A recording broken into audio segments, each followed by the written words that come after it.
Dok, kamusta po? Pwede na po bang matuloy yung kidney transplant ni nanay? Pwede ko na po bang mabigay yung kidney ko sa kanya? I'm sorry, pero lumabas na hindi compatible ang blood type yung dalawa. Type O ang nanay mo at type A ka, tata. Ibig sabihin, i-reject ng katawan ng nanay mo ang kidney na ito-donate mo. Oh? Eh, ano po kayang pwede kong gawin, Dok? Actually, nagtataka nga rin ako, tata. Type O ang nanay mo at sabi mo, type O rin ang tatay mo nung sinalinan siya ng dugo many years ago. Kaya dapat type O rin ang blood type mo. Opo, Dok, tama.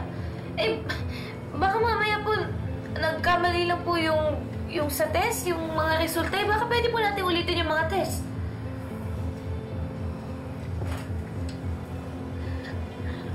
Anak, di na kailangan. Pwede ba tayong mag-usap? May importante lang akong sasabihin sa'yo, anak. Sige po, maiwan ko po muna kayo. Excuse me po.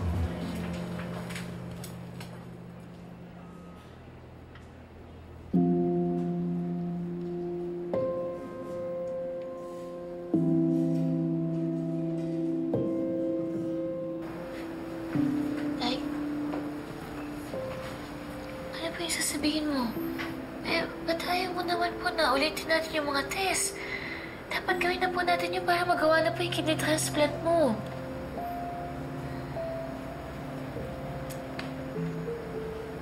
Anak, wala akong kailangan importante sabihin sa'yo. Pero kahit na anong maging reaksyon mo, maiintindihan ko. Bakit? Ano po yun?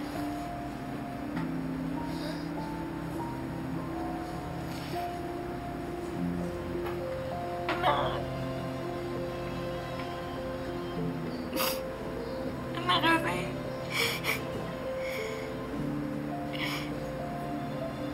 anak kasi,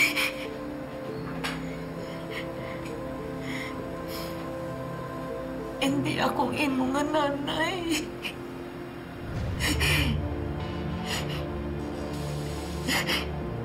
Po? Ano ba yung pinagsasabi mo?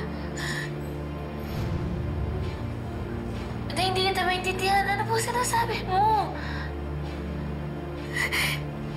Anak, hindi kita anak, tata. Inampun lang kita. Inihabiling ka sa akin ng matalik kong kaibigan na si Carmen. Siya ang tunay mong nanay.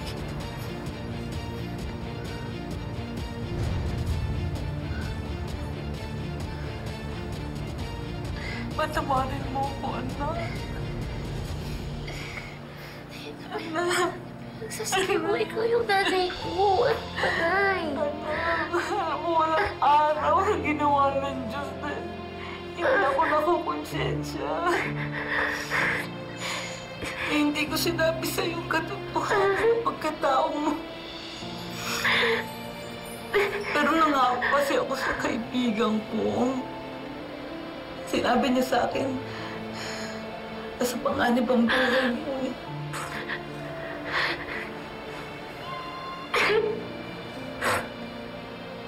Ay, hindi totoo yan. Ikaw yung nanay ko. Ano ba yung nagsasabi mo?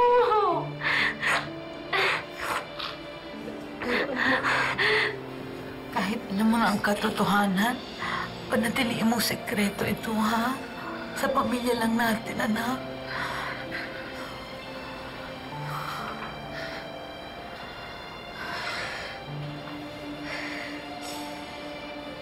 Hindi na ako makapaniwala. Akala ko isang pamilya tayo eh. Hindi ko maintindihan. Isang pamilya pa rin tayo, anak. At walang magbabago. Anak pa rin kita. Ako pa rin ang nanay mo. Anak, halika dito na. Mahal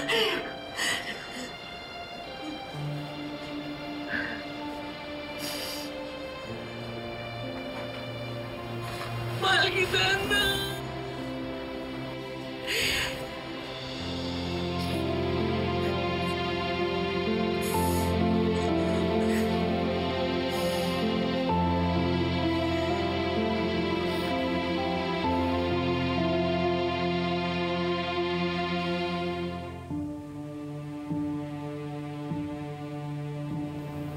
Kayo ang kumadron ng nagpaanak kay Carmen, Manang Cecil?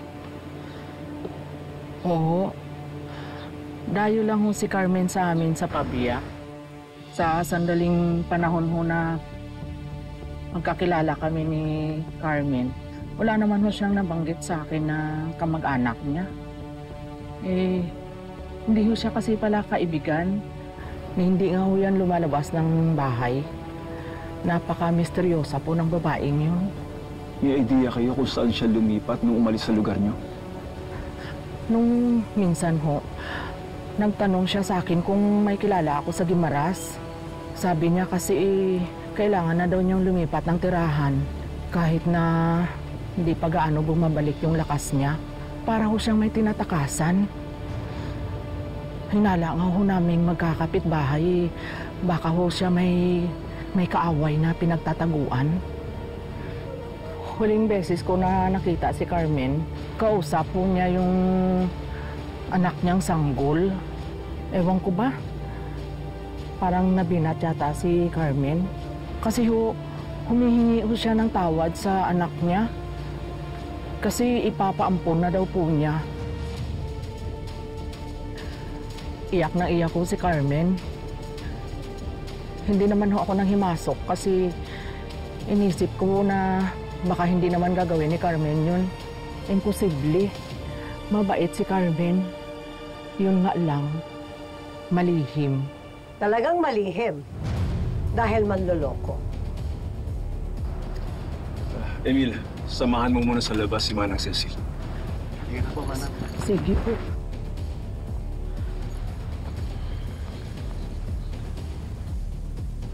Sus, Ginoo.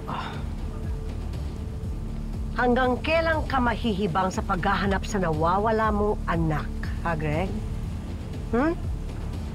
For all we know, mapupunta lang to sa wala. Hindi nga kayo sigurado kung yan talaga yung anak mo sa picture na yan, eh. Mamita, hindi mo na makagaw sa akin konting pag-asang meron ako, Mamita.